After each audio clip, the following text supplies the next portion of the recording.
amongst those who said they voted for the opposition or want to vote for the opposition, will the decision of the Congress not to attend lead to an impact on the other parties? If we have that question on the screen, question number 3, do you think the decision of other leaders of the opposition India alliance will also follow the Congress strategy of not attending the Ram Mandir Pratishtha ceremony? Frankly, it's quite divided, and even the voters quite uncertain about whether the Congress's decision will or will not impact the others. Now, I come to the next question.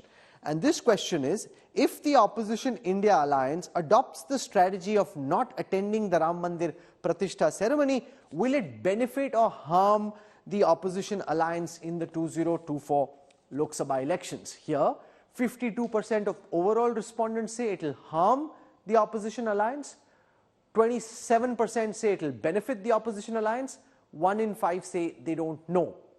Amongst the opposition voters, 42% say it will harm the India alliance.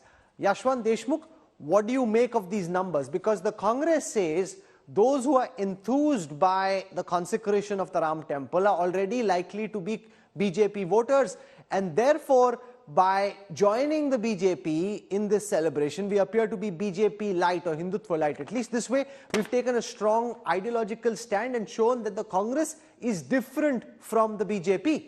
Yashwant. Well, purely from the numbers perspective, Rahul, I mean, I don't get their strategy correct. Sanjay might be completely disagreeing with me, but whatever ideological positioning that they are taking or the point that they are trying to prove, it will only add up to the, ironically and unfortunately, the anti-Hindu image which they are so image is what, even as per their own leaders, A.K. Antony's fact-finding committee after the 14 debacle, and they themselves clearly accepted and analyzed that it is the image that BJP and the RSS narrative-building machine has imposed on Congress, pasted on Congress, that they are anti-Hindu party. They had to do away with that. Unfortunately for them, I believe that this step is actually going to help the BJP to... Sanjay Jha, respond to Yashwant Deshmukh's argument that this feeds into what A.K. Antony and his committee found after the rout in the 2014 elections, that the party got perceived as being anti-Hindu.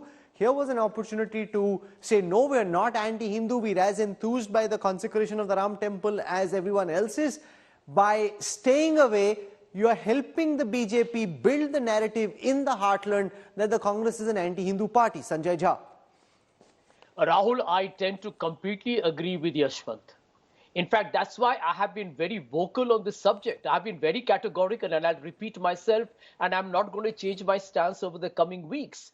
My stance has been that the Congress party, by not going to Ayodhya on January 22nd, is only helping, unfortunately for itself, to play into the BJP's playbook.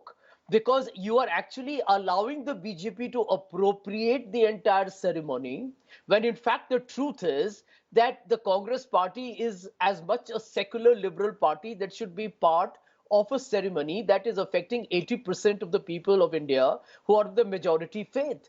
And yet the Congress party could have also gone to town and said, this is such a sacred and a pure ceremony. It's a historic occasion, and it's unfortunate that the Shankaracharyas are not there, that the President of India is not invited. And we believe that that is something that needs to be yet questioned. So I think the Congress party could have actually, in my opinion, had a double whammy in its favor. By not going there, this is exactly happening what you're showing on your screen.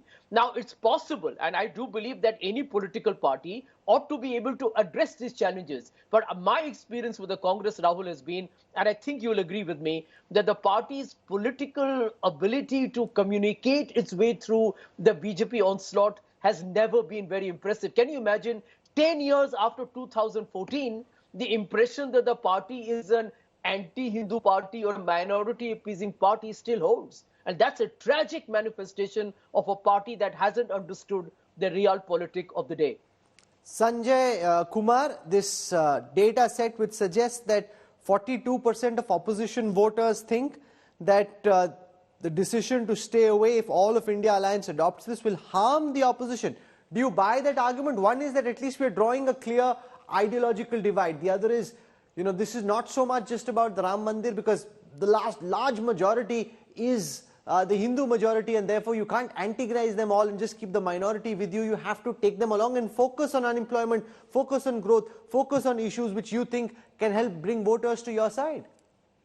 Rahul, I fully agree that this is going to damage Congress because what is happening, 2014 election week, Congress lost because at the time the charges of corruption, the charges of price rise, etc. But I think the biggest damage, that's over. But the biggest damage to the Congress has been the image of Congress as, anti-Hindu or you can say pro-minorities. This tag, Congress has not been able to, do away with. And by not participating, coming up with a strategy that we are not going to participate, they can try and offer their explanation of not participating. They can say that the Shankaracharyas are not going to participate. They can keep raising questions. But if you look at from the common voters' point of view, I think they would keep saying that, look, this Congress party does not care for the cause of Hinduism, does not care for the Hindus, and the tag of Congress being a party to appease the Muslim is going to stick further, more deeper, and that's going to damage the Congress in 2024 Lok Sabha election.